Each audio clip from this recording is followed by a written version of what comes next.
How was everyone's weekend? Good? Yep, cock. How was your weekend, LS? Mine was actually pretty turbulent. I did so many long streams. Like I went over it yesterday. My brain broke because I realized I'm just watching 70 to 80 hours of League a week, not even including like the other conversations I have about it, playing solo queue or other stuff.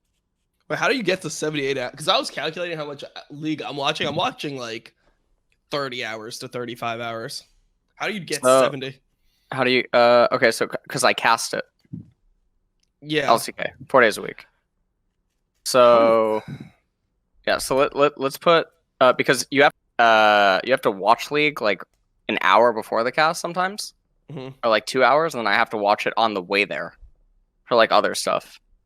So that's like 32 to 34 hours a week, right? Just for LCK, and then LCS is like what, 5 hours per day, except on Friday. So that's like 12 hours. 12 hours, yeah. Yeah, about 12 hours. And then LEC, if you watch that, that's like 5 hours each. LCS is just 10 hours total because 10 games. Oh, you're right. Yeah. Yeah. Well, it goes. Well, yeah. I guess we'll do 10. Yeah. And then you do LEC, so that's like 10. And then I have to watch the other stuff. So I mean, even just that alone, I watch highlights, but not like the actual gameplay. I've been circulating a clip. You know, we could even have Digon showed. I've been circulating a clip that is literally the worst play I have ever seen in my life. Just the worst play I've ever seen in my life, period. And I just think that like no one really watches this team because they're 1-17 or something like that in LPL. They're the worst team in LPL. But this is probably just like the worst gameplay that exists out there. And I just want everyone to see this because people say LPL is scary, which it is. Some of the teams are good, but like then you see this shit happening and my God, it's just something else. It's pretty bad. Let's take a peek. You can show the stream. We can do like a little segment before we actually get into the shit, you know? Like just get everyone tilted before the game starts. It's letting everyone know that it doesn't just happen in the LCS. I mean, it does happen, but not just in the LCS. All right, here we go. FPX against DMO. DMO. Yep. Oh, have you seen this clip? No, I haven't. And all right, I'm watching. Kappa. Hold on. All right. We're skipping. What the? Hello? I've ad block off to support my homie. What the fuck? Right now, because Shubin is just gonna end the game. You got to to the Caitlyn, but I don't know. Okay. All right. Oh no. Oh no, the panic auto attack. Yo. FPX still in it. Wait, so the Nexus is one auto away from dying, and he literally, like, I counted it with grabs. It's like 8 or 9 missed autos as an AD carry in a row. Let's go look. Wait, rewind that? I'm rewinding. Every time, FPX. What? Yeah. Yeah, right, that's what I'm circulating. I just want everyone to see this. I had to see this, so now everyone has to see this. We'll get there in slow motion. Here we go. I cannot believe it. Okay, it's down. But he's gonna make it happen right now because Shubin is 1, 2. Oh, there's 1. You gotta get Stop, shoots, Gimgoon. There's 2, 3. Oh, there's a couple autos on. Oh, The turret. Oh. It's so bad. It's so much. There's an auto on LWX. There's a canceled auto. And then 1, 2, 3, 4, 5 autos. 6 autos on the fucking 80 carry. I can't handle it. I can't handle it, man. It's too much. Did they lose? Yes, they lose. They literally lose right now. The enemy team just walks down mid and ends the game after this. Is that not like controversial, like win trading, like borderline? I don't know. I mean, I guess the team is 1-17, so you know. Who the fuck knows? And people try to tell me, but Dom, he's attack moving. Yes, every AD carry should know at some point. Like, I can understand you attack move and you like miss 1 auto, and you're like, oh shit, now I gotta stop attack. No, you're just right clicking the Nexus. Yeah, you can't miss. At some point, He hits the turret twice. No. This is so erroneous that like there should be calls for the first person view. You know what I mean? Like pro view. Like this is like look for win trading What the fuck is that? I will say, I mean, if he is wind training, that's a pretty good acting job there by Zubin. He's pretty upset. The camera reaction. Oh my god. Look at you got the referees behind you. They're laughing as well. Oh no. She's like, well, I guess I don't know what to do.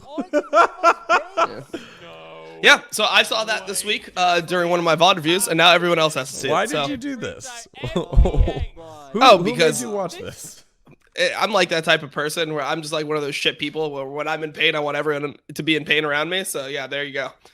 Welcome, chat. Welcome to Facecheck. Yeah, with that, welcome to the final regular season episode of Facecheck.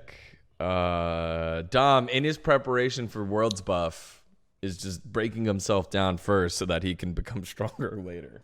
Also, absolutely. I guess it gives you a little bit there on FPX. You're dicking around a little bit too much and almost lost to a 1-17 team.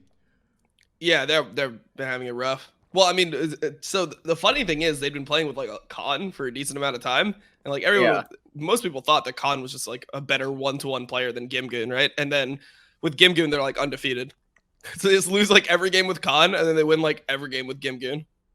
Until I think recently, I think that maybe like they lost a game with Gimgoon recently, but Khan had to sub in for AD carry for LW. I'm not sure, but yeah, there it is. Feels bad, man. Anything else that happened this week, guys? Dom, you had a big announcement. Yeah, I'm Cloud9 IWDominate. I got the crack pickles in chat with the Cloud9 hoodies. It's crack pickles. Yeah, look at the crack pickles. Look at them go. There they are. Those are my boys right there. Also, congratulations for passing. Was it 10K? 10K subs? That was ridiculous. Yeah, it's been crazy. I don't know. The live viewers and everything are just way better. Okay, the pickles are here. All right, nice. Yeah. Live viewership. You threw out the big conspiracy theory about actually Riot knew that it would boost your numbers even more by quote banning you. Ryan is a agent of Riot who was just building it for you. He's actually your numbers up? manager. Overall, yes. Holy shit. Yeah, but it's that's actually sick. It's because my LEC, so my LCS numbers are down, right? But I was live viewing every game of LEC as well, and those are like way up. So I'm averaging like 10K for both, or yeah. Whereas before I was getting like 3 to 4K doing LEC, and then like 15 plus doing LCS. I'm getting fucking giga carried by Nemesis and Crowny. Like, yeah, I mean, I was getting giga carried. I mean, the reason I was competing with you on Saturday was because I had grabs. You know, like I was getting carried by grabs. So it's like me and LS are just trying to see like who we can like get that that has more authority. Holy shit. So well, this week let's see. Well, this week had some defining LCS action. Week 9, the last week of the regular season. 2 teams forever will be known as the teams that couldn't make an 8 fucking team playoff.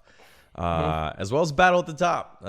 Who's going to be the other team joining Team Liquid with the bye? So you had TL and TSM. Sorry, not TL. Cloud9 and TSM vying for that one. Golden Guardians as well had the opportunity to move on up. EG was fighting for their spot. And as we know, 100 Thieves and Dig were able to slide on in. Guys, what stuck out for you for week number 9? So I guess one thing that I don't think people are talking about enough is like how the EG roster changes legitimately made the team worse.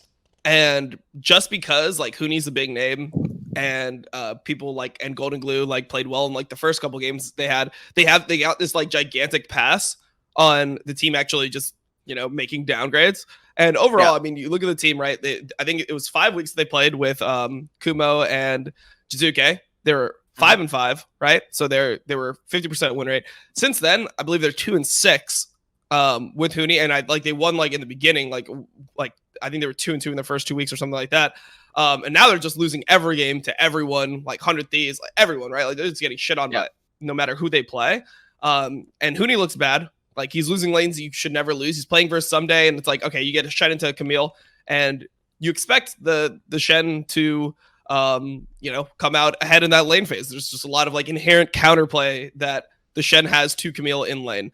And then like in NA, like these matchups like are just unwinnable or what? Because Viper played into Ruin and then he lost the Shen into Camille matchup as well. And just like the drafting, I'm not huge on either. So I think that like this team is just getting a pass because the playoff picture is so big. But in reality, I mean, they got worse for sure, right? Like now I would say that they're very obviously under Golden Guardians in my mind as a playoff team. It's like a 6-spot playoff team with imports like Bang and Huni. Like you literally have like 2 people that were playing in the World Finals not that long ago on your team, and you're not even top 5, and like Golden Guardians is importing like Turkish players and outperforming you. So yeah, I think that's something that we that people just need to focus on more. You know, like CLG looks so bad that EG's gotten a pass, I think. That's heavy. Yeah. No, I mean, I think EG, it's hard for me to really add anything to that. I think, EG's looking, I mean, I sent you the clip, Dom, or not Dom, Digon, like about Huni. Like, it's like every time I watch him play, like, I don't know how he tweets after games. Feels like I'm like ripping into him every week on Facecheck, by the way, but it's like, it's just because it's so insane to me, man. Like, I don't know what he's thinking, but the clip I linked you, Digon, it's like, we're on the co-stream and like all of us a minute or 2 minutes in advance are just like predicting what he's gonna do and how awful it is, and like it's ironic that he like plays out the sequence, and it's just so fucking insane. I got it ready. I think I know you got it. Nice. Okay. But, like, holy shit. All right. Let's take this. Does it have sound? Yeah, it'll have sound. I'll take this 2 minute, or I guess a minute and 45-second listen in on LS's co-stream here. All right, so look at Huni's CS 99. Okay. You see the inhibitor about to die. Oh my god. And top. All right. So the fucking game timer is 14.5 minutes. The next dragon coming up is fucking Cloud. So it's like it's like you don't have to contest it. So it cuts to a replay. And it's Cloud's that's gonna be the one that's gonna So Cloud Soul's gonna be awful on this team. It's Camille Galio with Cloud Soul. Like what are they gonna do? Yeah. Camille's gonna ult and run around inside of her ult. And then when it cuts back into live, Huni went from 99 CS to insta-clearing the fucking wave. It comes back to live, 110 CS. Look at him. He's got a hot date, dude. His ice cream's gonna fucking melt. Holy shit. And then he's gonna unironically run up top lane and wonder what's gonna happen. So here's the question. When you're on Tiamat, Jarum's Fist, Bommy, Cinder, do you win 1v1 with the Camille that has Triforce? That's what we got to figure out. You know, I didn't realize that pushing the lane this quickly would cause me I want to see it. Like, you know, there's no way to tell. Who could have fucking guessed? Oh my god. He even immunes, like, you know that you should never be there when you immune the Triforce, or the Triforce empowered second Q from Camille. You immune the true damage and you still get like one shot. Come on. Oh, it's bad. It's really bad. But he does stuff like this all the time, man. It's so weird. I wonder what is actually going on like inside of EG, because everyone we all just sort of like use conjecture, right? Unless like players like reach out through like, you know, behind the scenes stuff or whatnot. But what is going on in the team? I really have no idea. And then obviously like CLG, they bombed out, right? They lost the tiebreaker, so they're yeah. We were shitting on them 4 weeks ago.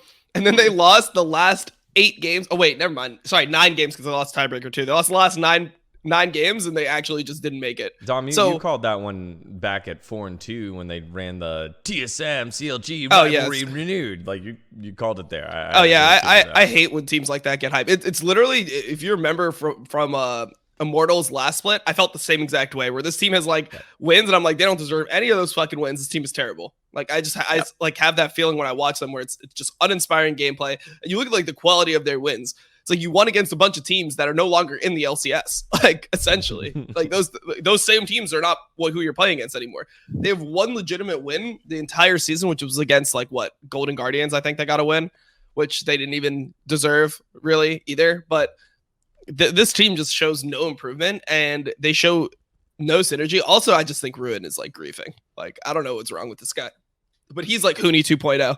I watch both these guys and I'm like, all right, Korean top laners, like they're supposed to be like solid, you know, dominant laners. You look at like the other ones in the league, right? You compare Ruin and Huni to Impact and Someday, and it's like these are just different quality players. And I'm just so sick watching Ruin play, because it literally, to me, when you break down his lane phases, it looks to me like he's trolling. It's like, dude, how could you make these decisions? Someday is like sort of like an exception, though. I don't think like his resilience to NA is actually impressive. His ability to remain at the level that he plays at, despite the level of gameplay that he's surrounded by on his teams, is insane. Like, so I don't know. I don't know what's going on. That is definitely like a Someday thing and not like a Korean top laner thing, because I'm pretty sure other Koreans, when they get imported, they just get weathered really quick. They catch it. They they catch something. All I'm saying is, like, normally you chase the success to some degree first, and like it takes you longer to break down. I mean, Ruin was already trolling his second split, and then now it's like, I don't even know what to say about like how this guy griefs his lane constantly. Like, it seems like Ruin has no perception of what's going on in the game. Like, the dude just plays without a minimap. Like, he has no idea like when to push his wave, like when his jungler's gonna be topside, and he actually has windows to trade. It's just like he just plays the lane phase and then dies to just have the excuse to blame his jungler. Like, I see this in solo queue, you know, like when I'm playing jungle, and sometimes like my top laner is pushing, right? You know, the enemy jungler's on crab at 315. If I'm on bot crab, they'll just fucking stay pushed up in the lane and die, and it'll be like, jungle diff, by the way. And it's like, wait, what? Like, you literally have all the tools to make this happen, except Ruin is doing that in LCS. And I can't really blame him, because he's had to play with like Wiggly and Froggus, but I feel like at some point, like, griefing on stage should be semi-reportable at least. Fucking banned. We can dig into the CLG IMT, was it funeral memoriam? What are they called? Eulogies. There we go. Yep. Eulogies. Yeah. Goodbye, CLG and IMT. For copyright reasons, though, we started with the SpongeBob and Patrick meme. Melina, her comedic genius cannot be understated. This was a good one, but then I was like, hey, look, we might get sued, so can you give us another one? She's like, sure. And then hit us with this one. Boom, boom, clap. See you later, dude. Immortals and CLG. Tough season. 2020, not their year. They're dead. They're out. Thoughts, LS? You go first. So, oh god. Immortals. I think obviously something is happening at like a. Okay, I mean, you just see the decisions that they made over the last like year and a half, right? Or not year and a half, like just this entire time, right? With the main roster, the staff that they had, and they were previously Optic, right? Yep. Yeah. Okay. Optic. So Optic reached out to me a very long time ago to ask me. This is like when I was like just doing like VOD reviews on Twitch and like, you know, still molding and whatnot. And they asked nothing me, changed. like, you're still molding, but sure. No, well, yeah, okay, but sure, but like the conversations I had, it's like you have no idea what's going on, like on like a team level or like player level and all this other stuff. And I was so fucking shell shocked because the perspective that they had on like what was needed or like what they were missing or what they had to do and stuff was just bewildering. And so then we come into this year, and Immortals is just like really bad decisions pretty much all around, right? And I imagine that it's all just like sort of players on their own, and then the academy team comes in, and I mean, they started doing better, but I have no idea what's going on in academy. Didn't the main LCS team start losing in academy? The main LCS team did not make playoffs in academy. They didn't make top 6 in academy. Yeah, so I mean, there's something like the analogy I like to use is like moldy. Right, like when you have mold, it doesn't matter what you try to. True. What, I don't know. No. The analogy is if you have mold at like the bottom of the fridge or something, and you keep putting in like new things, it doesn't matter. Like the mold's gonna keep growing, right? It doesn't. You can take out the shit on top and put in new stuff, and then it's gonna keep coming back. So I don't know what the hell is going on anymore. As for like CLG. like, this is the funniest thing to me, right? Is intent behind plays is the most important thing to me. Like, regardless, this is why, like, some teams, even when they don't have star players, you can see that there's intention behind their actions, whether it be individually or team play wise. No matter fucking what, you can see the intent. There's no intent behind anything CLG does. Yep. There's literally, like, laning phase, nothing. Coordination, absolutely fuck no. Drafts, Jesus Christ, play the lottery. Like, what is good? There's nothing there. There's literally nothing there. It is completely fucking devoid of anything. And the way that we know that, like, or we can use like conjecture or like observation, whatever, combined, is there's no major change ever. Changing players is not major change. That's just like shooting bullets into the dark and hoping that something hits. But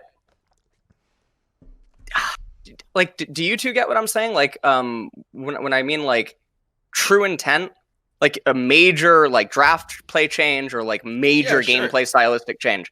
Nothing's there. Everything's just completely fucking random. Who Roll the gets die. Draft priority, clear plays at certain timing. Like everyone knew the dig herald at 10 minutes. That was a clear intent thing that they were doing. Or was it dig or was it clutch? Yeah, it was clutch. It was same org though. Yeah. So that was very clear. We didn't really get to see any of that from CLG. I mean, I think the problem with CLG is like when you're trying to like go in a direction, it feels like they're the type of team where they've had such little success, just even in games. Like not even talking about like success in terms of winning games, but just like in the game, are they actually doing anything that is working consistently? And because they just keep on having like they tried a bunch of different things, and it's almost everything they try somehow goes to shit.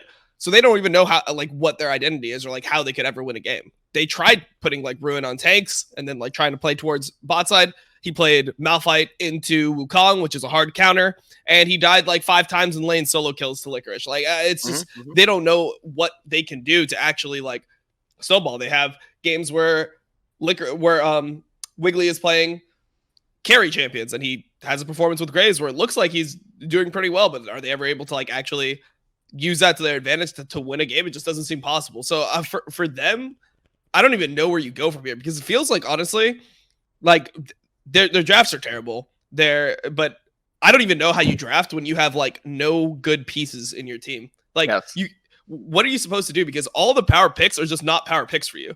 Like if CLG is like, hey, we're gonna hit you with the first pick, Kate, and then we're gonna like save like counter pick support, and then we're just gonna like win through bot lane. It doesn't fucking happen.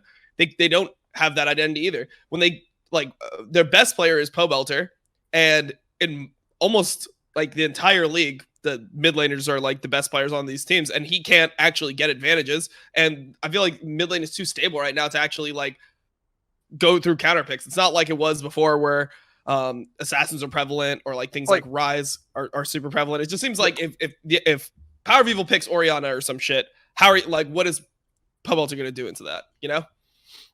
Like no matter what. So, I mean, the thing for me that is super insane, right, is if you're worse, like I don't know where coaches or like analysts get this fucking idea where if you're worse, you try to get winning lanes and get ahead. It literally it just makes no sense. It's like fundamentally flawed, because even if you can get ahead, you can't close.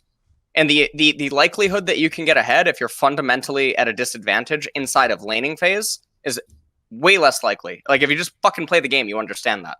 The thing that you can do is you can choose lane neutral matchups. Like how fucking hard is it to force yourself to go even on tank Karma top or something?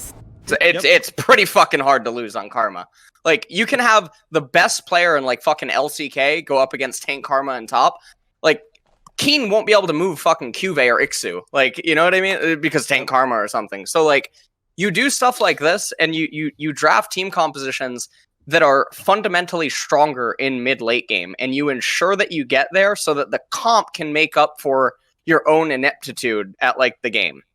And then you pray. Then you pray. And sometimes that fucking happens, man. Like sometimes comps just carry. Yeah, sometimes you win it. I feel like the team that we've seen that with is actually Immortals. Like Immortals is on the side where some of the drafts that they have. I mean, the problem that I have with Immortals is like they're so inflexible. Like players like Alorm, I know everyone likes Alorm. Like I know Degon loves Alorm, but this guy just like I can't see him being LCS caliber because he literally has no picks outside of tanks that he can play. Sion Maokai. Malphite. Ornn. Let me ask the fucking question. Like whose idea is it on CLG to pick Camille, Set, Twisted Fate, Ezreal, and Bard, which all need coordination and communication in order to make it work? Probably the same. I don't know exactly who it is, but I'll just tell you that it's probably the same person who decided to bench their best player and then bench Wiggly for the only person in Academy that's even worse than Wiggly. But like, this is the funniest fucking thing. Look at the draft disparity between the two comps. You have Camille, Set, Twisted Fate, Ezreal, Bard, and then in the previous game, what, like 30 minutes prior, or how long prior? You have Ornn, Volibear, Orianna, Aphelios, and Alistar. Those comps are two wildly different, like, fucking playstyles, right? Yeah. And you just keep going down their list, and it's like whack-a-mole. Yeah. Nothing makes sense. Their bans don't make sense. Their picks, when they pick certain champions, it doesn't make sense. Yeah, all just the like, Alistar pick didn't make any sense. What was it? Alistar is so fucking bad, man. It's so bad. Should have been Braum. I feel like Alistar, like if you're playing Alistar, you need to be playing it into like pretty much only Braum. Like you need to be playing it into Braum or like Leona or some shit. There's no world where you pick Alistar into Thresh there and you actually get any work done inside of the lane. Like it's just too insane. So that was something that I wanted to bring up. What could possibly be the thinking here to remove your theoretically best player right before, and then right. So if it's like, hey, look, we're gonna give Tuesday a shot. He's been in our academy system for almost 3 years now. He's grown, or at least had a lot of experience. And then change him out on the last game, like and put him with the jungler that he like. I don't understand. Okay, so if Pobelter's been playing with Wiggly this whole time, and Froggus has been playing with Tuesday. If you want to bring Pobelter back, why don't you just bring Wiggly back too? Like, why are you not just altering that? Like, why are you putting Pobelter with Wiggly? I mean, we talked to Jensen on the Crackdown last week, and he was talking about how ridiculous it was when in 2018 finals, he was playing with Blabber the whole time. Svenskeren was playing with Golden Glue. They both got a game, and then on the last game, they played Svenskeren with Jensen, and they hadn't played together in months. Like, why? Like, if you're matching players and you're like, we have like these two combos and they're supposed to do different things, right? Then why not view it as a unit and why view it as individual players? Like, obviously, number one, I don't think there's any mid laner that could play with Froggus, period. Like, I think Froggus, like, his performances made me think fucking Soligo was a god when Soligo came back, like, in 2019. So this idea where Froggus is like gonna come in and save your team makes no sense, and like the duo swapping, I just feel like it's so irrelevant. Like it's just crazy to me.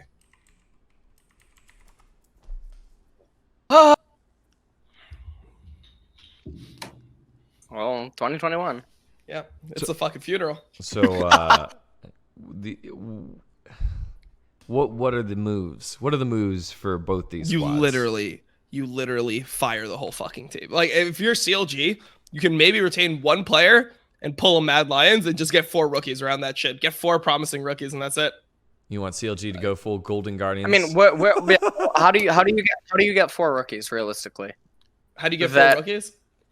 I mean, so I think this is one of the problems. Well, I mean, there's players in NA that are better than not even. Are you defining rookie as academy too, or do you mean actually just straight solo queue? No. I mean academy players. So I want to see like CLG trying to build around promising young academy players that they can probably afford. Like I want to see fucking Kenvi on their team or something like that. Like you get Kenvi on that team, put him with Pobelter. You get like a bot lane that looks all right now. Like maybe you spend a buyout for Biofrost if you still have a like, let's say TSM goes with Treats, you have like Biofrost Lost to look really good in academy, and then you find like some serviceable top laner, or you take like a young top laner. I feel like that would literally be a better roster than what they have right now. Like imagine a roster of Biofrost, Lost, Fudge, Pobelter, Kenvi.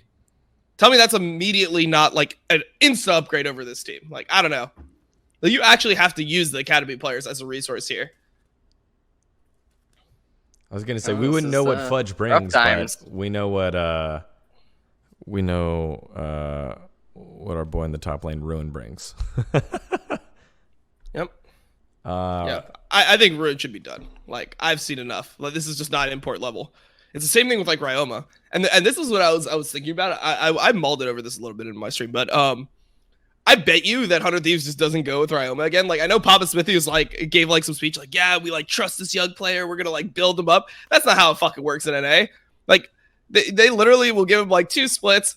Like, obviously he's just not ready for LCS. So instead of like playing Academy and building it up there, they just put him in LCS. They give him 2 splits. He plays poorly in both, and then they're just going to fucking drop him. Then it would just be like, all right, well, that's the end of the Ryoma experiment, you know? Like, I don't think that any of these orgs actually are tied to these players or really want to build them up. Like, they expect these players to, like, they're hoping that these players just become, like, the next Blabber or something. Or, like, Licorice, where they just come into LCS and they're immediately good.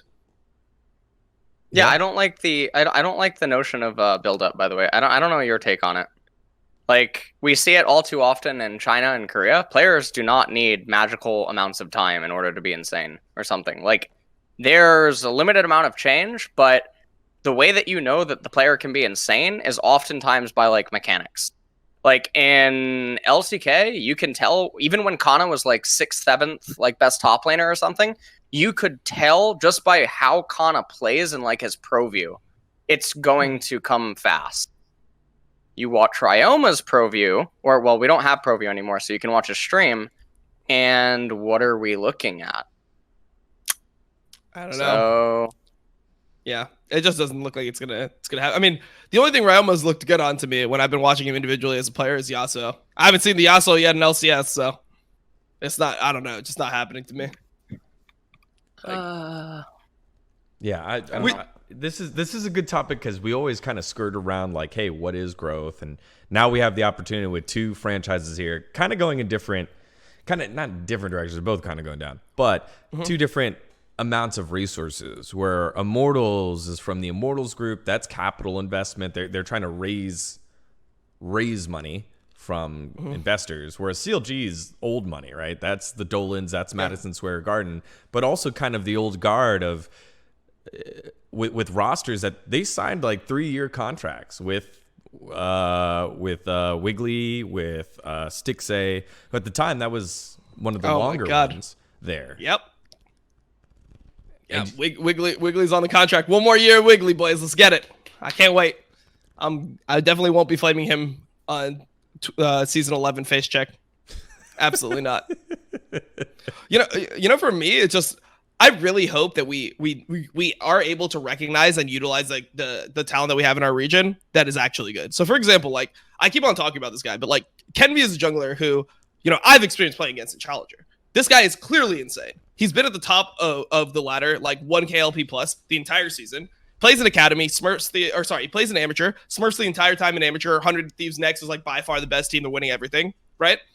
Goes to Academy immediately, and they're like, oh shit, this is an upgrade. Like, Academy is a lot harder than Amateur. Immediately jumps into Academy. He's just shitting on everyone in Academy. It's like, what the fuck? Just put him in LCS. There's no way that this guy is going to perform worse than somebody like Froggus, somebody like Wiggly, etc. Like, you can see the progression, you can see the talent. Like, you don't need to feel scared like, oh, he's a rookie, what happens if he has stage nerves? Like, no. Like, if the player is good enough, they're just fucking good enough. And like, I don't think that they need to spend years and years and years. He spent 1 year essentially in Amateur. He's young, he's 17. He spent 1 year between Amateur and Academy. He's looked good in the whole thing. We'll see how he looks in playoffs. The point is, like, when you look at the trajectory and it's like, oh, so this guy was like kind of a random, hits Challenger like when he's like 15, then he's like 1 KLP for 2 years, and then he's just like shitting on everyone who's been like a pro for a while. Like, these players like Froggus, they're not it. If you've been looking bad in Academy for 2 years, it's not happening. Like, if you've been in high MMR for 4+ years and like you're in Academy, it's probably not happening unless you're really standout in high MMR. Yep. Do you know? Does that like? Yeah. Yeah. I mean, that's just how it is. Like, there's players in Amateur that I feel like legitimately need to be like considered for teams. Like, so for example, one of the players that I think. What were you gonna say? No, I was gonna say, do you know who the he's an American. I don't know who he is, man. It sucks. He played in China. Do you know who I'm talking about? Played in China? There's an American that, yeah, and I think he's Challenger on Ionia. Do your thing. I have no I don't know who it is. There's an American that played in China. I mean, there's quite a few EU and NA players that are in China right now that no one knows about. Like I remember I talked about this on one of my streams. NXI. There's no, not NXI, not NXI. Yeah, who actually looks promising too. Honestly. Someone said Chaos. He did play in China. There's like on the Pog State, I talked about it like 2 months ago. There's a new US mid laner who's French that's in Gen G's academy. And I know that there's like a 15-year-old German kid that is he's in China, JDG or EG's like 3rd league or something. I don't know who it is, man. But anyways, so I told teams about this person in the off season, right? No one looked into it, of course. Mm-hmm. Just of course. Because why? Yep. But I don't know, man. I get so mad. I remember the off-season talks that you and I had, me and Hotshot had, me and others had, like on stream, and it's just like fucking, fuck, dude, it's so gross. Well, I mean, I think the main now there's also go. Well, I mean, what we talked about is the main problem is like the GMs don't actually like play the game or know the players, so you have people making decisions that aren't actually like ear to the ground like in the scene. So these players the only way that these players end up getting picked up is part of the reason why I like co-streaming and stuff like that is like if people that have like big voices within the pro scene start like really hyping them up, you literally just need to just have the back of the players you think are legitimately good, and then hopefully eventually someone listens, because there's no other way for them to like act. Like no one's actually watching enough that the scouts don't exist. Like who are the scouts? So but how are you? There's this other really weird thing. I know that Max and I have talked about it on the coach streams, Nemesis too. Like, how are you a scout if you don't play? Yeah. Like, you don't really know what you're looking at. You know what I mean? Like, you could see a trade and it looks pretty poggers, and then you have a high MMR player look at it and it's like, well, this fucking idiot just didn't do this, and then it would have failed. You know what I mean? Which then tells you a whole lot more about the intention behind the person who like made a trade. And when you can watch that consistently, that's a person to avoid, not pick up. You know what I mean? Like, shit like that is all too frequent. Yep. It's so sick. I don't know. So for me, right, because we were kind of in this position for Golden Guardians, and I can speak more freely about it soon. I think in a month. But for us, we had, in 2018, we had 3 assistant coaches. So it was Coach Tyler after Loco got let go. It was Coach Tyler. And then we had 3 coaches, Xpecial being one of them, and Xpecial was hands-on. The 2 other coaches, we did split up scouting duties. I will say, though, there aren't enough people and players that are at your level of understanding that are going to accept and be a scout and understand how important it is to be at that role. Like, we had someone do it, and I thought he was doing a great job, but we never got to the rebuilding of the season that we were promised, if that makes sense. But that's why you trust other people within the organization. Like, legitimately, with TL, I acted as a scout for the organization when I was a player.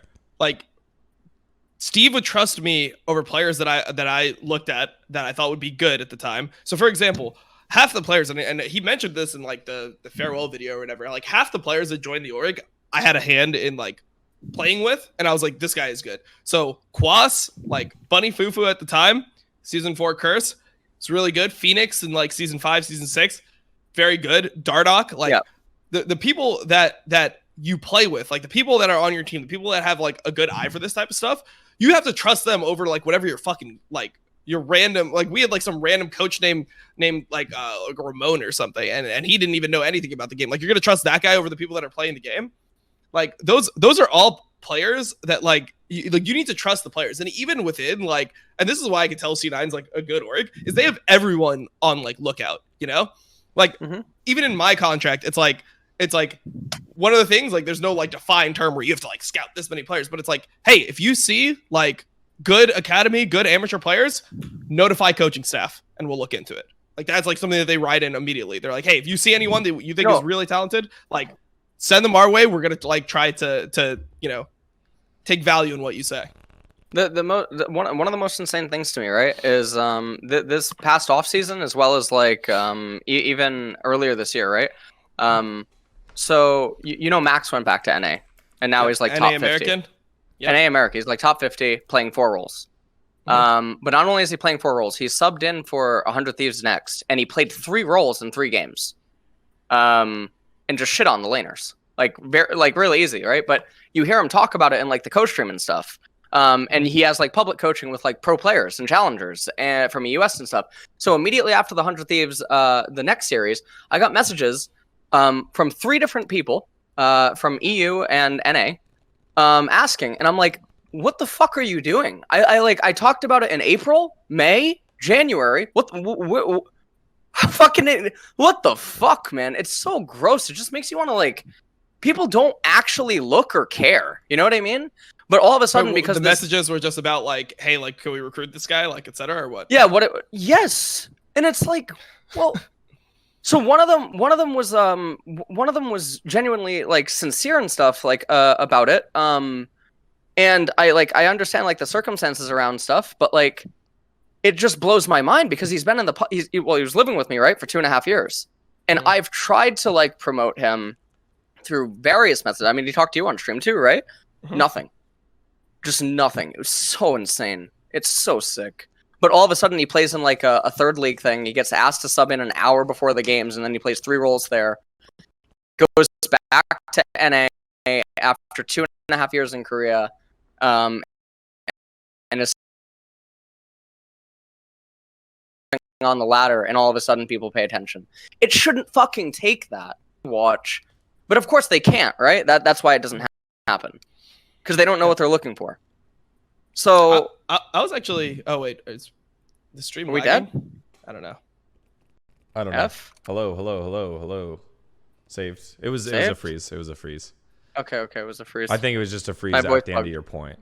So okay, TLDR take him going back to NA and shitting on the ladder and subbing in 1 hour before a game with a team he's never played before, playing 3 roles and like shitting on people, and then talking about it.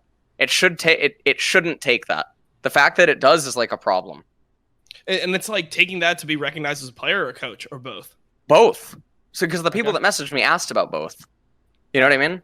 It's oh god. I was actually just really surprised that he. I mean, I haven't played Korea in years, but I would just assume that like he would have been higher rated on Korea. Like I was surprised. No, Korea's hard. Korea's fucking hard. He's been very D2, D3 Korea. Like the amount of boot campers I've helped out that have come out like this year, I would say at least 4 dozen from EU and from NA, from OC, etc. If you're a challenger on EU or NA, you come to Korea, you might not get master. You might end up D2, D3. Like, it's fucked, man. Without a riot ID. Like, I'm surprised about that because I mean, like we saw TF Blade hit challenger, right? Like he had challenger in Korea, and then like there's been a bunch of NA players that have went there, and then also like you hear things about like when Keith was there, he was like top 5. Like, yeah. There's a bunch of like NA players that I've seen smurf on that ladder, so like it's so weird for me to, like I just have to play because people would tell me honestly the same thing about EU, so I can't imagine a server being that unbelievably hard. Like when people told me like EU West, they were like, oh. Yeah, I mean, if you're like challenger in NA, you won't be able to even get past like D1 in the US. What did you end up getting? And then like, we got challenger. I got challenger. Mo got challenger. TF Blade got challenger. Midbeast was like 1 game off challenger. So like the thing about it should be that hard. Oh, sorry. Yeah. And it wasn't with Riot ID. People are saying Riot ID. No, it wasn't with Riot ID. Riot IDs are broken because they start at D2. So those are really broken. I don't understand why those are considered so broken. I never understood that because like, sure, you started D2, but like, what? You can go 39% and get master. Okay, but then that's why they're broken. You will eventually fall back, but you can actually climb up into master GM with like 40% win rate. It's really broken. I tweeted out an image once of a riot ID. I had the name omitted so the player didn't get flamed. But he had 44% and he was like 200 LP. It was just gross. It's just really gross.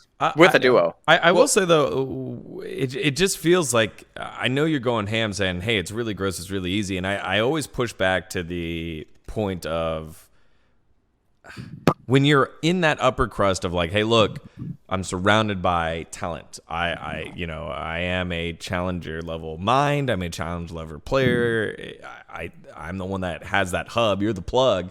Then I think it's a lot easier. Whereas a lot of GMs have all the responsibilities. So it should be passed on to like a head of scouting, which I'm not sure if that is created yet or that position is important enough. And then after that, that's part of what the scouts are supposed to be reaching out and doing, LS. So you're like, it's disgusting. I've been saying it for a while. It's like, do you know how many people tout that they are the guy? And plus, no knock on Sanch, but you have other people on your stream that also are, like guests on there that you share time with, that you give a platform to.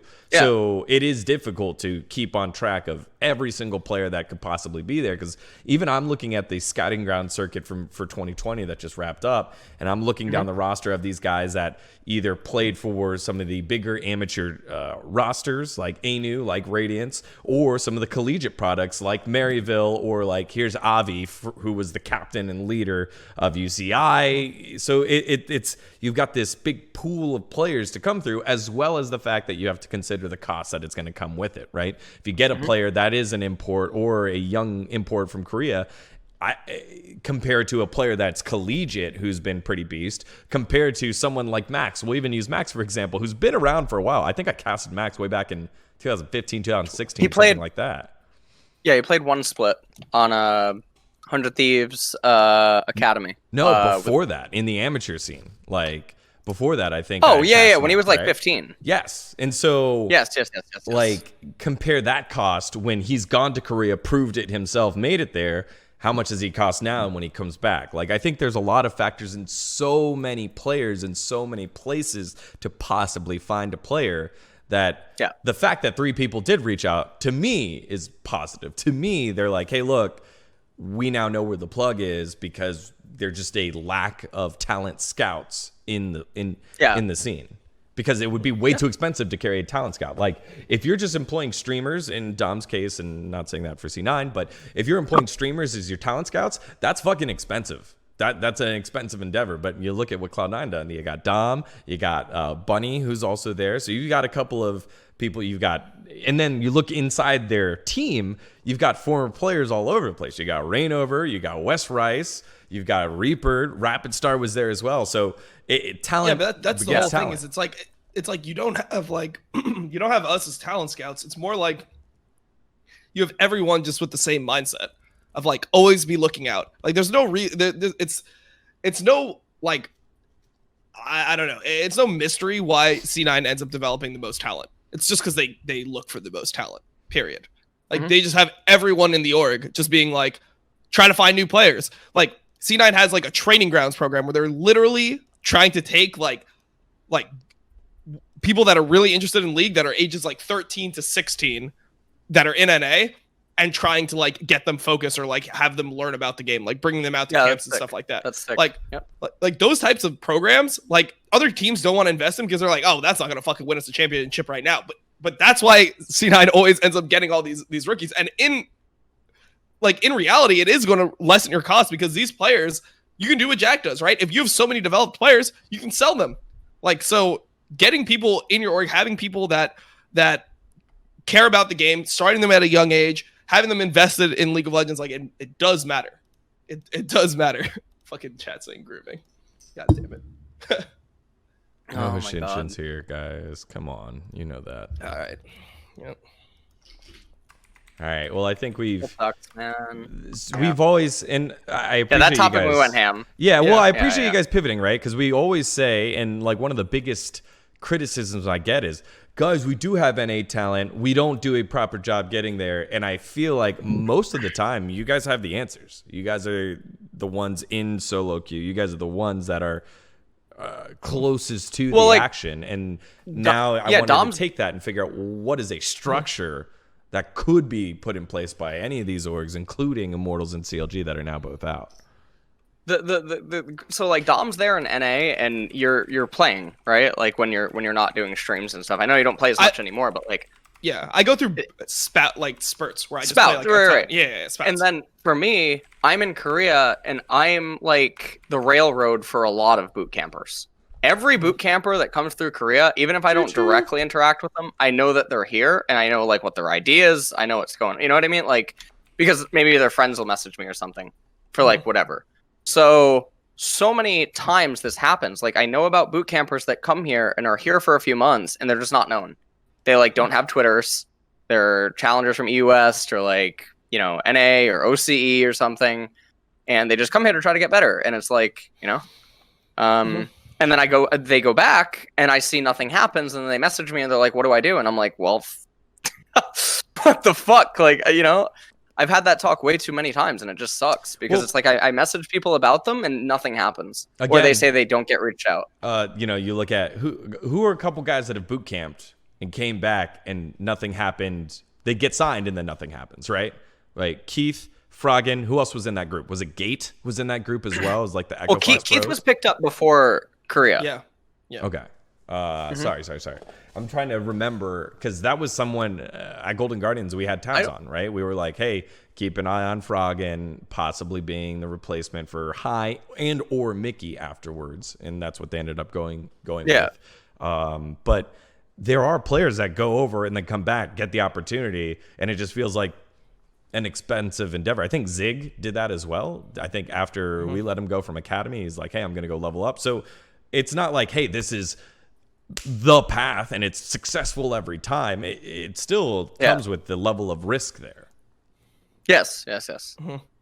So, all right, I think we hammered this one home. Appreciate you guys there hanging in there. Plus, hopefully that was a cool topic for everybody else. I saw that we had a couple of industry friends in Twitch chat during this one. Hopefully they'll be able to take some good out of this and move forward. All right. So CLG Immortals, rest in peace, 2020. They got the Karo NA. But let's look forward. Playoffs. It's here. Our standings came on in. FlyQuest EG will be the first matchup, followed by TSM and Golden Guardians. TSM with that opportunity to get all the way to second, fall all the way to fourth, down next to Golden Guardians, and get what Dom would imagine is the tougher matchup here. Dignitas and I was going to say Evil Thieves, 100 Thieves, the final two slots there. Playoffs basically played out the way that we assumed it would, right, guys? Yeah, pretty much. I mean, here's the question: how does the selection works coming into the semifinals, right? Yes. So whoever wins, TL gets to choose. I wonder if TL. So let's assume that FlyQuest and TSM win, considering that they are like probably the better teams of the upper bracket first round. Do you think that TL would take TSM over FlyQuest because they have a better record versus, like, they looked better versus TSM than they did versus FlyQuest, but then it is like the perceived strength of TSM is higher than the perceived strength of FlyQuest. So like I wonder what TL would do in that decision, because I feel like we're gonna actually get that decision, and I feel like TL will take FlyQuest even though they've looked way better versus TSM. I think so like one of the angles of like choosing your opponent super early, this happens I mean, well, obviously it happens in LoL, but like it happens in other areas. But I think like back in StarCraft 1, once upon a time, sometimes they would intentionally take the better player early if they consider themselves the favorite right now to not allow as much prep time, so that they have a bigger edge early. Whereas if you don't take them early and you meet them later on, there's more wind up. Does that make sense? Yeah, I just feel like it would just be about TL's feel, like which is the better team now. I feel like that's as far as we would think here. Yeah. I don't know. It's weird because like I don't know how much teams perceive like when they're making this decision, like their actual matchup versus the team compared to just the strength of the team. Sure. Yeah. Period. So that's like why I asked the question, because I mean, you remember like the FlyQuest, even the FlyQuest game that I think is TL 1-1 versus FlyQuest. I think they might be 1-1. I'm pulling it up. I believe that they're 1-1, and the game that they won, one of the games that they won was like an extremely tough game where they probably should have lost. It's a nice Buick. So it's a nice Alexa. Yeah. So and the game they won, they should have lost. So they looked bad versus FlyQuest. Whereas like TSM, they won with this game. They didn't play the best, but they still won it pretty handily. And then they won the first game like super hard versus TSM. Mm-hmm. Yeah. It's nice. Wait, what's happening in chat? I don't get it. What? I don't know what the hell's going on here with Leaguepedia, but they're now starting to play ads with sound, and so I have to like find the ad and pause it. That's never happened before in the history of Facecheck. Sorry, I'm gonna install Adblock now. Sorry, creators. Is there any upsets here? Does Golden Guardians have a chance to beat TSM after TSM had the opportunity to go all the way to second, fail against TL in a very good match, probably the match I enjoyed the most throughout week 9? I don't know. I feel like Golden Guardians can't win a best of 5 versus TSM. I think they could like win a game, win 2 games maybe, but I can't. Smurfs. Yeah, I was gonna say like, that's literally it. It's their only way. If closer Smurfs. I mean, we saw Golden Guardians this week too, right? Like Golden Guardians is the team that has a 11K gold lead and somehow loses. So, I just that gives me zero confidence in the team going into a playoff format. Like they really need to snowball the game to win. Yep. And I was gonna say yes, we expect closer to probably bully Spica and really be the driving force for Golden Guardians in that matchup, but. Even in that TL game, we saw Spica be proactive. He was on Lee Sin, but we saw him be proactive, take some ward hop plays and aggressive kicks backwards and find the right angles on Lee Sin against Team Liquid to get them going early. So although TSM lost, I did like the way that Spica was playing in their previous game on TL, and he would be in good form against Closer. I don't know how you felt about that game, the TSM TL game, but I thought it was massive draft diff. I thought TL just shit on them draft wise. Like TSM had Giga draft edge, which is why I think like the fact that TSM won the draft. No. Sorry. TL is heavily favored in that game. And so that's why I was getting to my next point. Like that's why the fact that it came down to the Ocean Soul blunder. And Broken Blade blundering the mid-wave push, the mid-wave clear. The fact that it came down to that is really worrying for TL. And that's like one of my closing things on stream that I talked about is like, if you're a TSM fan, I don't think that you should feel bad. Because the fact that that game was this close with this much of a fucking catastrophe of a draft, like Gangplank hates all of his teammates, by the way. He doesn't like any of them. Like, he's like, why do I have a fucking Lee Sin jungle? Why do I have fucking Xayah Rakan bot lane? What am I supposed to do here? Like if this game just goes the distance, the only hope for TSM, if they don't get Soul for some reason, right, is 6-item Gangplank versus 6-item Syndra. Like that ends up becoming the game. Like that's the only time it switches back to maybe TSM are okay. But even then, that's like a far cry. So like this game's a nightmare. I have difficulty like blaming Spica for anything here because he's fucking Lee Sin against that comp. Like what? Yeah, it's all horrible champions for him. Actually, like I mean, I put this in the this is like a very minor thing, but I think that Sterax needs to be a Leandri's in this game. Like I feel like this is a really good Leandri's game. Yeah. He built it wrong. Yeah, that was a loss to Shopkeeper. Yeah, so that's why I have it in the loss to Shopkeeper. But I feel like a no NA player pulls out this Leandri's third when they have an 80 jungler and only 1 AP on their team, which is where I feel like it's just like super good value, you know? Yeah. And we see it every game in EU almost. It seems like EU is every single game third item GP is Leandri's almost. Like yes. But NA just never built it. I'm just so confused. Like why do we hate this item on GP when it's just meta around the world? Listen. Because it's NA, dude. Look, I really respect your opinion and all, but you know, I get what you're saying, dude. But I'm gonna do my own thing. Yeah, like so you're just gonna be like popping the Sterax, like dude. Okay. Listen, right, bro. Man. All right, I totally get it, and I get you, but it's really not just. That's not how. Yeah. Okay. All right. Well, I guess I lost the LS just as hard as Broken Blade lost Shopkeeper. Son. No further comments.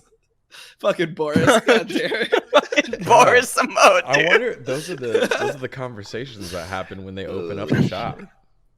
Oh shit! Fucking Boris. Holy shit! That is a cursed fucking emote. Jesus Christ. Yeah, the Boris emote, rough. Like I think I saw what you photoshopped. You photoshopped yourself on there. I photoshopped the LSXYZ OK face. Yeah, the fucking. Holy shit, dude. Jesus. Fucking Boris, man. He's 1v9ing so many regions. Like, I don't even know. He's smurfing really hard. Cursed. We could get into that soon, but yeah. Oh my god, dude. Cursed right here. Here's a question I want to ask. Do you think that EG wins a playoff? So, like, assuming that EG, I'm not sure how the playoff format works. I assume that does EG play, or the winner of EG, or the loser of EG FlyQuest, do they play Dignitas? Guaranteed. The winner of EG, or the loser. Oh, the loser of EG, are they guaranteed to play Dignitas? Yes. EG FlyQuest. Yes, because they're the lowest seed. Correct. Oh, okay. So then that team just actually gets a pass. Well, I feel like that team would lose to probably 100 Thieves. Like, I think EG would lose to 100 Thieves. I mean, we just saw them get smacked by 100 Thieves. I don't know. I just feel like the team is just not. The problem is, like, so many mid laners outclass Ryoma, but Golden Glue just isn't one of them. You know, like, they just are going to, like, farm the lane out, and it won't be the massive liability that you see him being in every single other game. So, yeah. Maybe EG actually does make top 6 is what that would be. It's really good. Yeah, it's top 6. Yeah, it's really good. I don't know. I'm double checking right now. I just want to make sure for playoffs, right? When we get to playoffs, Dig beat EG last time they played them. Okay, actually, maybe they lose out. Maybe EG loses out. Yeah, I mean, I think they're 100% going to lose to FlyQuest. Like, I don't think EG is going to beat FlyQuest. And then they lost their last game to Dignitas. I mean, I don't think Dignitas is good by any means, but I think this EG team is truly awful. Like, if you look at Dignitas in their last 11 games, they're 6-5, right? Mm-hmm. EG is 2-6 with this lineup. I don't know. Oh, this sucks, dude. And they have doubled down on it, right? I really thought last week they were going to switch it up because that's when I think they went 0-2 and the Swole Bros couldn't get it going. So I thought I was like, all right, Jizuke comes back. The experiment is over. Maybe, but not maybe only because they were willing to move away from Jizuke. They go with Huni, Jizuke, definitely. But even then, like, yeah, even I can't sell that. So I really thought they're going back to just their old roster, and they didn't. Yeah. So it feels like maybe this is it's crazy in this league. There's something going on. Far first impressions go. Like, if you look at this team, right? They had a decent first 2 weeks and then looked like a dumpster fire. But because they had that, like, one win over C9 when C9 did look good at the time, it just carried them. It just carried, like, these guys' jobs for, like, the rest of the split. It's like, no, you beat C9. And then it's like, wait, hold on. Everyone ended up beating C9 then. Like, C9 just lost a bunch of fucking games to the whole league afterwards. But because they beat them at a time where people perceive C9 to be unbeatable, whole roster's fucking gone. I don't know. It's pretty tragic to me. And Huni just looks like Huni. People keep on telling me.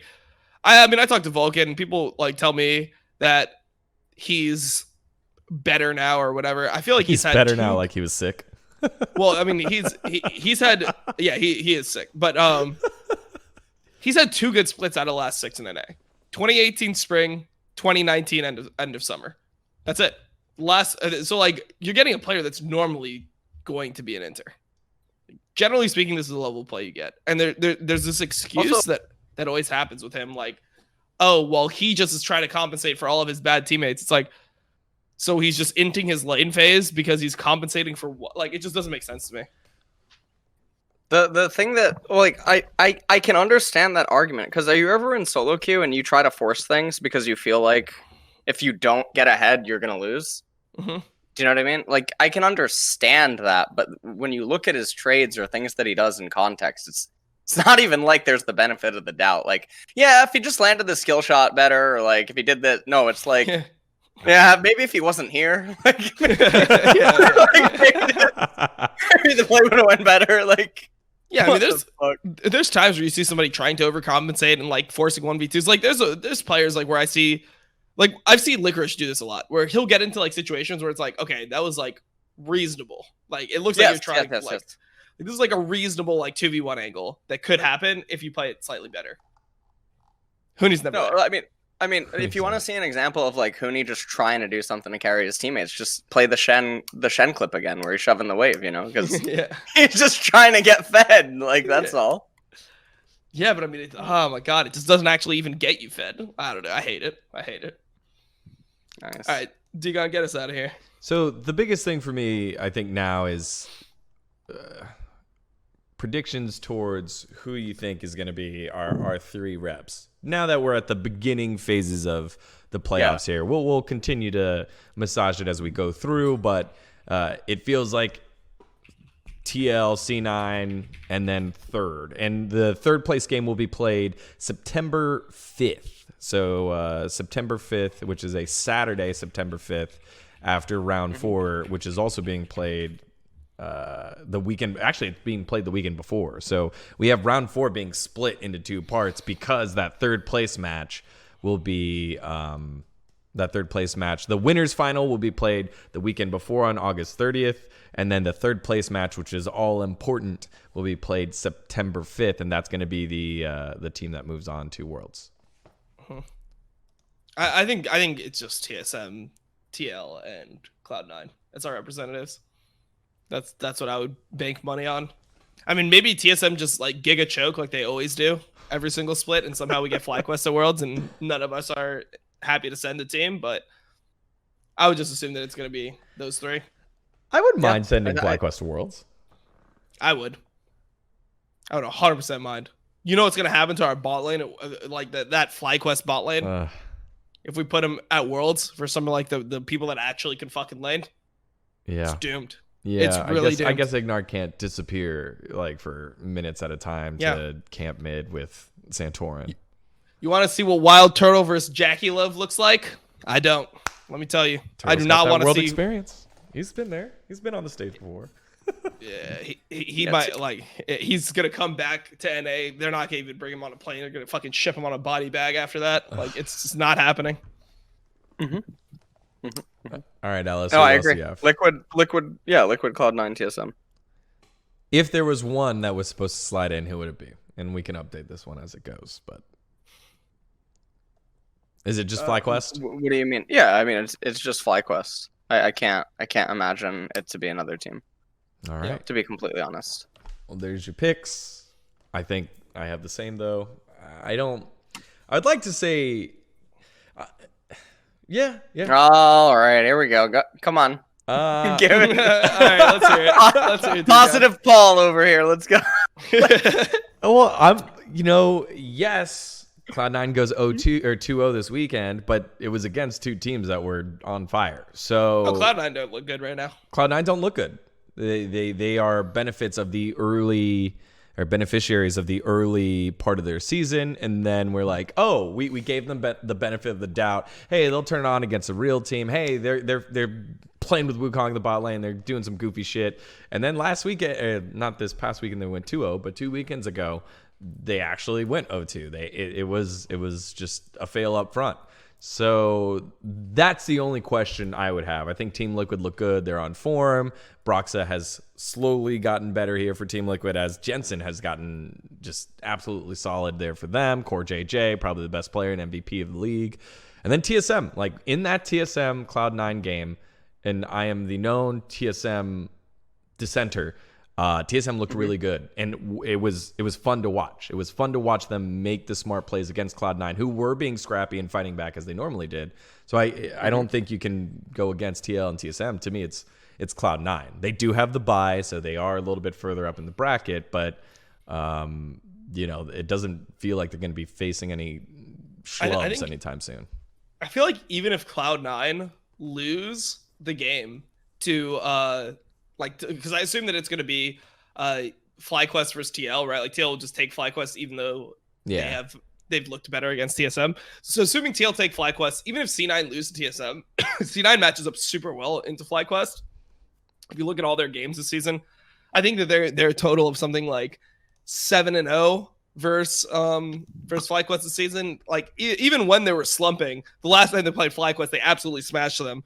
And that's who they're gonna have to play to like get to that world spot. Yeah. And I just feel like they have the advantage there massively. So I feel like even if Cloud9 dropped to TSM, which I could definitely see happening, I don't think that Cloud9 is like a lock to beat TSM and make winter bracket finals. I still think they'll be fine. All right.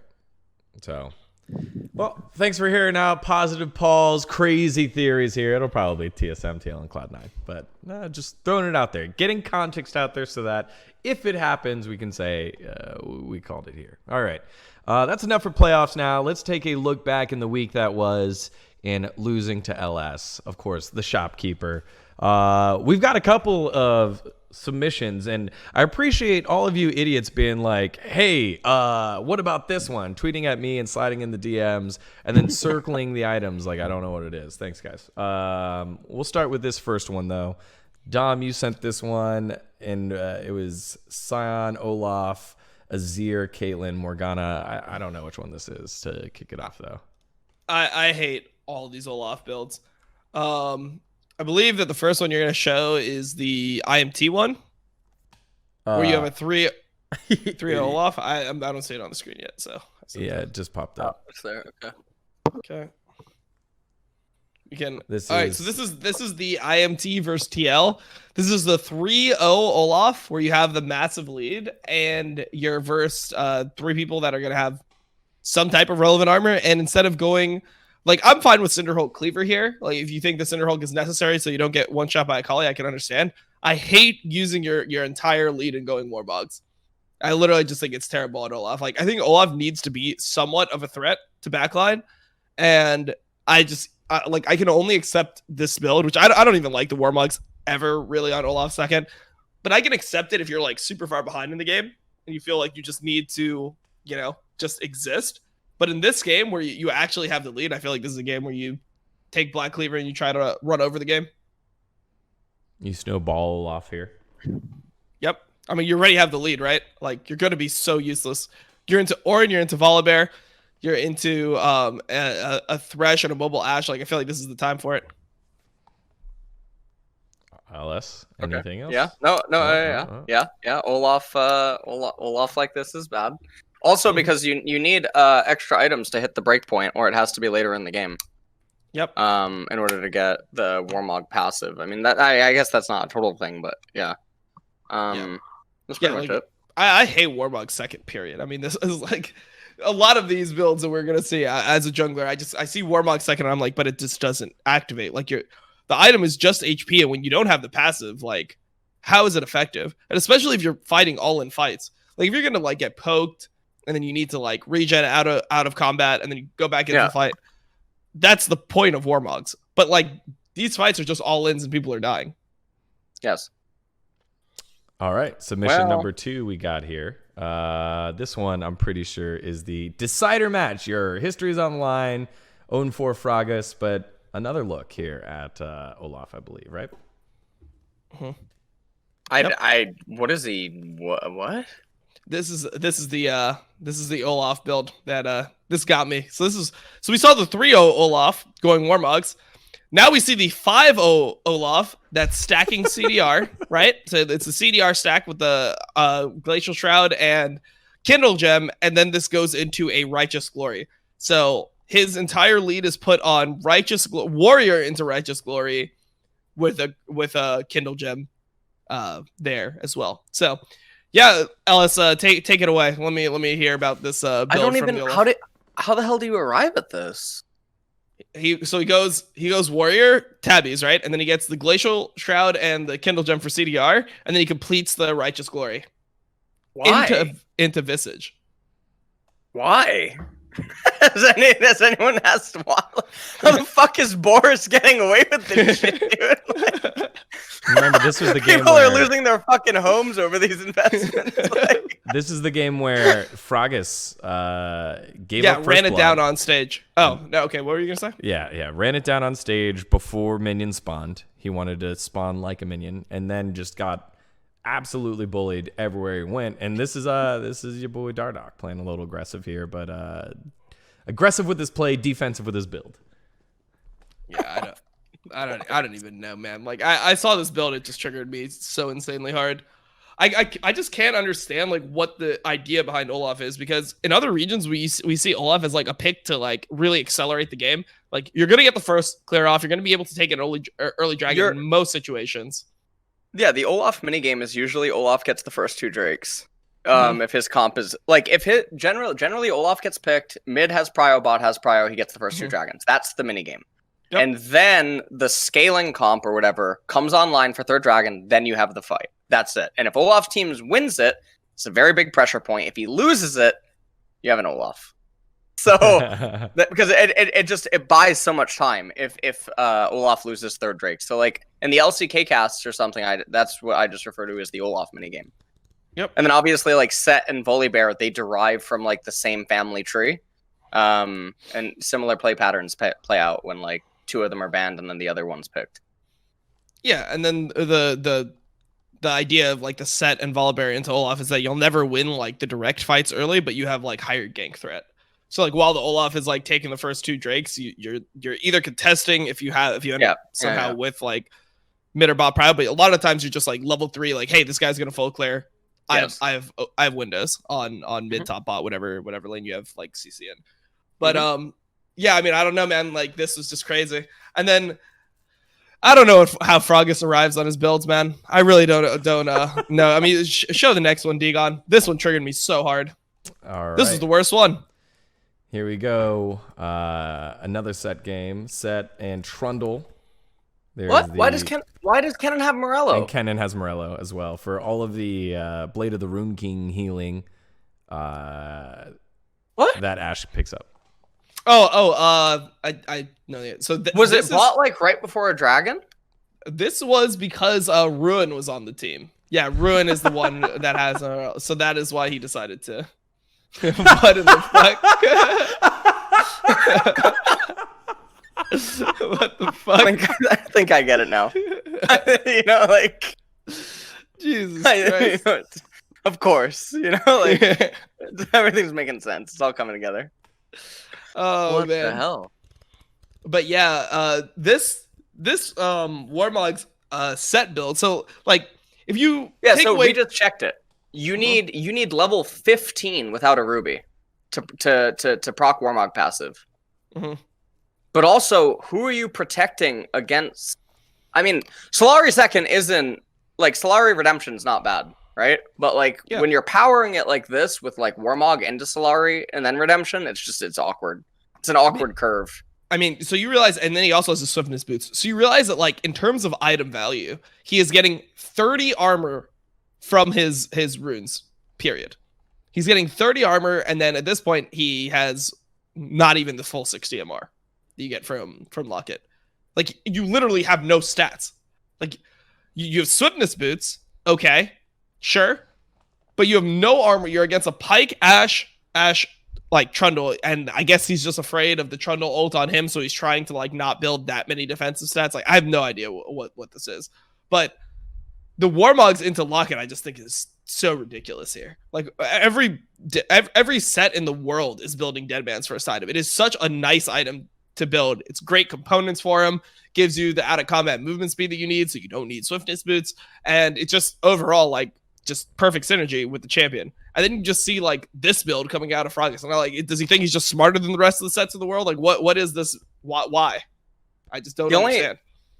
I don't like Deadmans when the onus isn't on you to run into them, or like you don't need it to get on them, right? Like if you have other setup from other champions, I think there's other items than Deadmans, like Ronduin's first is actually fine, because then you have utility. Like if they're running into you and you're a defensive lineman on set, Ronduin's just gives you more than Deadmans. But we don't see that. No one does that. But like that would be the only other pivot away from Deadmans that you could, reasonably make an argument for, I guess. This Solari build path, the Warmog into Solari and stuff, that one, it's very weird. Like in isolation, if there isn't some like super insane reason, which there clearly isn't with this team comp, especially because all the champions are going to be fucking separated. You have Syndra, Ezreal, and Bard on a concave, and then you have Kennen going ahead of everyone. So I don't know. And if they're all clumped and the opponents are coming into you, it's like, well, I don't know. Redemption on set's not built yet, though. That's the next thing. I have faith in Spica.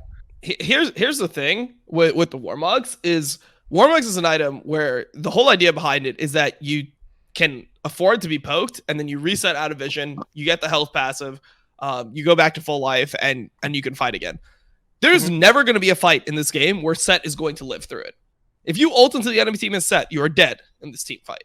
So what is the point of Warmogs on a champion like this? It's not like a champion like Sejuani that at least can like ult from range and then you have like you don't have to full commit into every single fight. Like Set actually to be useful needs to be in the middle of 5 people. I don't think he's ever gonna live here. The other thing here that we can obviously talk about, which I don't think is like the worst thing in the world, is the Lichbane Ori from Power of Evil. I don't think it's efficient. Like I think Spellbinder or Leandre's second here every time, but essentially Power of Evil actually talked about this item a lot on Twitter. He gave a lot of like reasons between how many autos you need at different breakpoints to make the Lichbane worth it. Where in this game, I think it's just bad because who's he autoing, but yeah. This is so like a lot of people asked me to chime in on this, and like Nemesis too when he was in the co-stream, but it's like it's not an easy conversation. This is easily a 20 to 30 minute back and forth against someone that's competent. And what I mean by competent is like they understand why they're building the Lichbane themselves, not just like autopiloting it. So the conversation gets really convoluted, where it comes down to a practicality argument. Like how likely are you to do a certain thing, which is why I've been such a big advocate for Leandre's on Ezreal. But Leandre's in this spot. Why is Syndra ever auto attacking? Right. Or like Orianna? The Orianna. Why is she ever autoing? It doesn't make sense. Exactly. So, I don't think you need to like I don't think this one needs to be a 20-30 because I think that like sure there's this one doesn't. Yeah.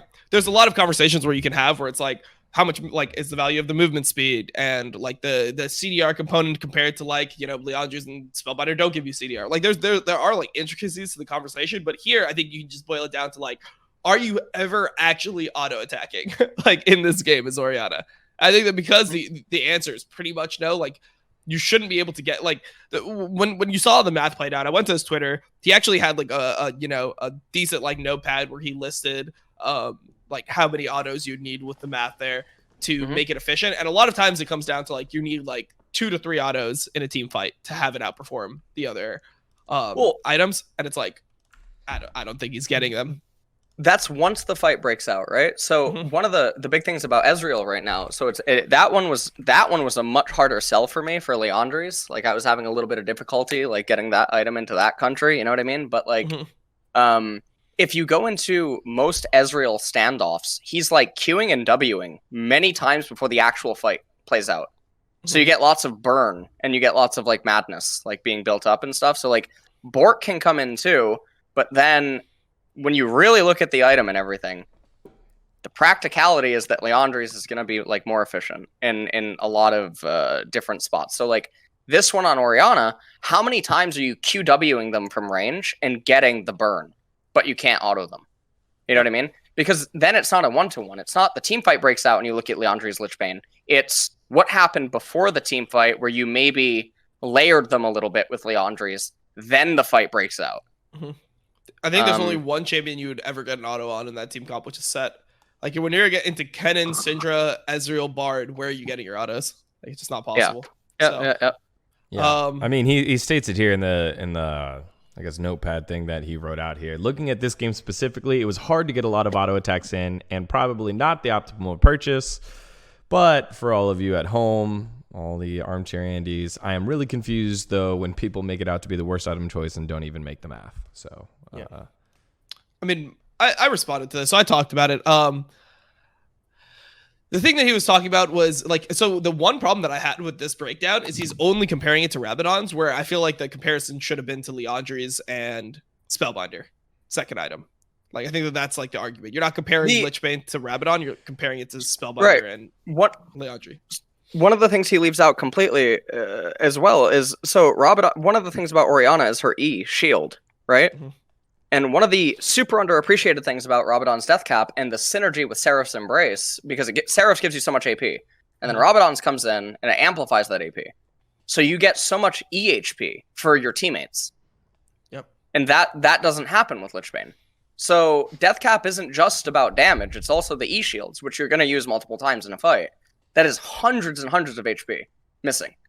And he doesn't even address it in his tweets, as if it's not like something that's also considered. Yeah, I mean, I definitely think that like one of the highest value things with Orianna here, like, is movement speed, I guess, at like how useful it is. But that's why I'm a huge proponent of Spellbinder. I really like Spellbinder on Orianna because I feel like it's just like super useful.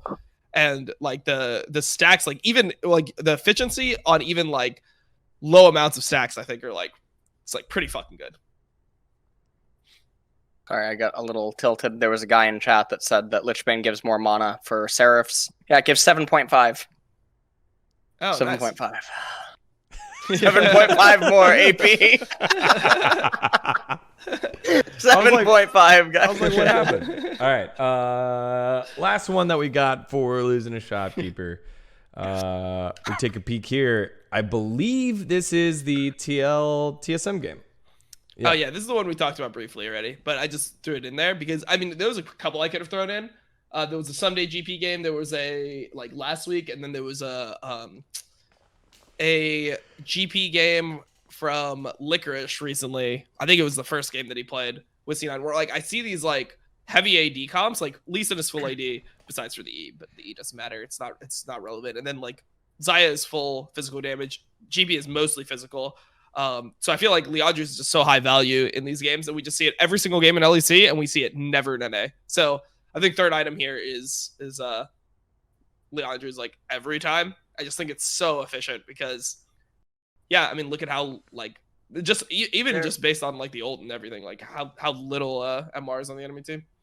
Yeah, the other thing is a lot of people don't know this about Rabadon's and Leandre's. I've talked about it a lot.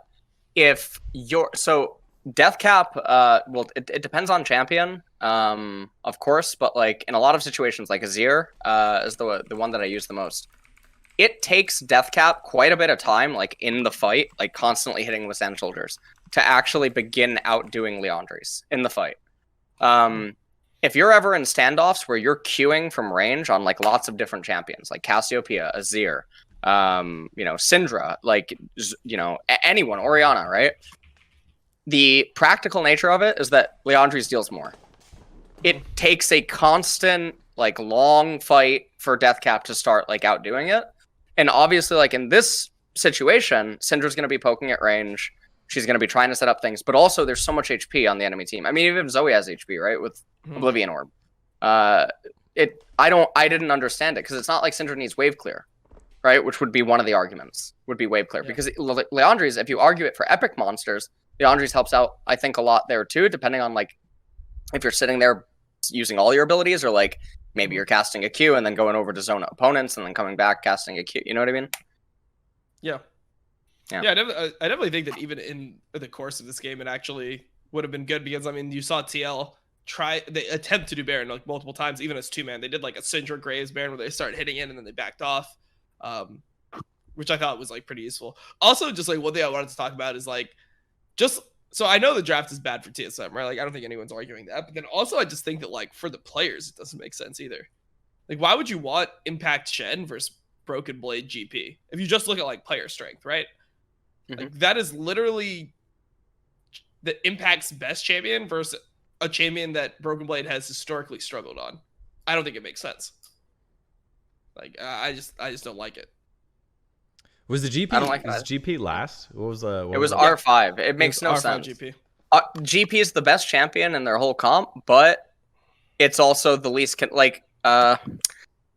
really weird. It feels like GP was sent into a sunken ship. Is pretty much like what was happening, because he's the only champion that can actually save the game at so many points, but at the same time he's so out of place. Or the other four champions are out of place. But when he comes in R5, it's really weird. Or that's on that pit. So I thought that this should have been. So the first three, I think, were Zyracon.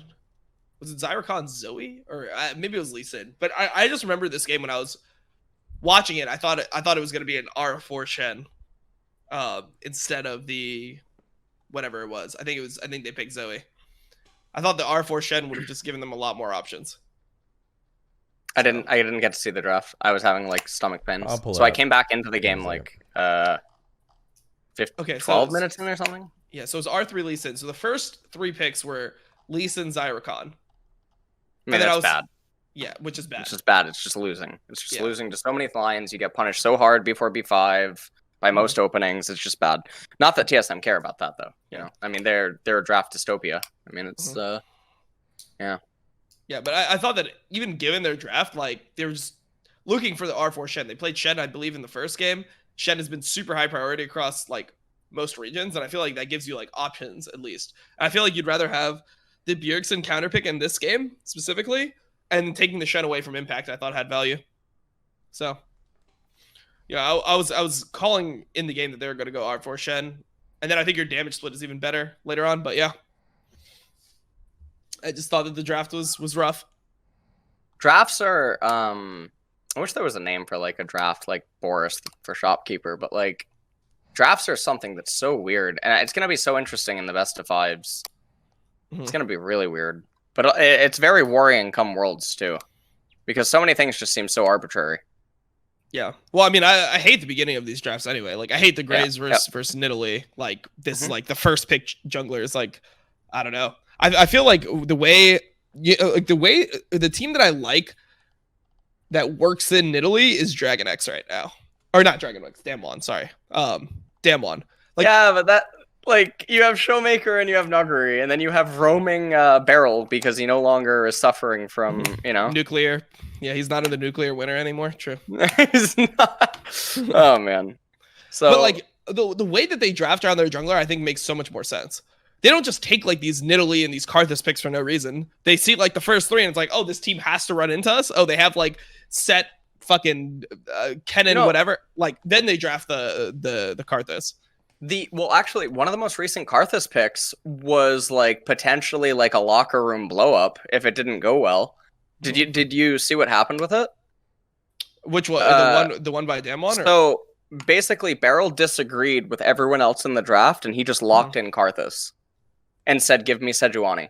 Yeah, I heard about that. I watched the game too. Yeah. Like that's so obviously. I assume you don't do this unless you're actually all friends, but that is potentially like a blow up with staff, maybe. If the game doesn't go well. So yeah, I don't know. Yeah, that was. I thought that it was actually a good Karthus. Like the thing that I was unsure about is how the Sejuani Kalista lane was actually going to go in that game. Like I thought it was pretty iffy, but I like the Karthus pick there because I mean you just saw how the Karthus side buys. He even went early Zanyas, which I don't even like there. I would rather just like accept death in a lot of those situations and just take like a Leandres or something. But yeah, I thought that it was like a good Karthus pick because the enemy team just has to fucking run directly into you, and then you just press. Yeah, they just die on Defile. Right? Sorry, I'm not up to date. Kalista Sejuani bot lane. Yeah, it was the bot lane for a Damwon. Yeah. What did they run? What was the mid in that game? Was that a set mid game, or maybe not? Let me. Damwon match history. I'm searching it. I think it was yeah, I mean, because normally Karthus does not want other sources of magic on his team because otherwise he's just getting griefed. Yep. What the hell? The picks. Yeah, Twisted Fate. Oh, it's Twisted Fate. Yeah, it's not super ideal because the opponents get Merc Treads, but what ended up happening is like, so when you have another source of magic damage on your team, it gets really weird. It gets scary because like by 2.5 or like sometimes even 2, depending on it. Like sometimes Karthus just gets crippled. We just saw this in LEC. I can't remember with who. It was a fucking Syndra. I think there was like a Syndra Karthus pairing. Maybe it wasn't LEC. Maybe it's LCK and my brain's breaking. But like this game, there was a Herald fight and it's like before the enemy's comp can come online. Yeah, and so Karthus just explodes. Well, it was... I remember this game now. I thought about it more. I just remember what this game was to me. So I hated this. This is what made me think LCK wasn't actually that good because I felt like the decision making was so bad in this game. So what happened was there was a Galio, maybe it was Galio Camille Nocturne, but it was Galio Nocturne for sure. I'm pretty sure it was Galio Camille Nocturne, whatever it was. The point is that one team has like the level 6, like okay, Nocturne plus Galio ult on top. Like we have that power spike and. Damwon opted into a fight versus that over a crab that was irrelevant when Karthus had full bot side jungle up.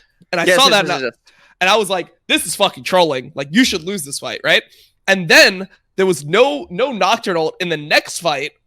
And without Nocturnal, Gen G decided to contest. They have no Nocturnal. They don't have like their whole synergy up, their Nocturne, Galio, Camille combo. They don't have like the engage up, and Karthus has ult, and then they just fight with a Nocturne that had, I think, just jungle item, like just Skirmisher's Saber, and a Galio. Like the Nocturne's literally useless. They just fight a Herald fight, get wiped, and the game's over.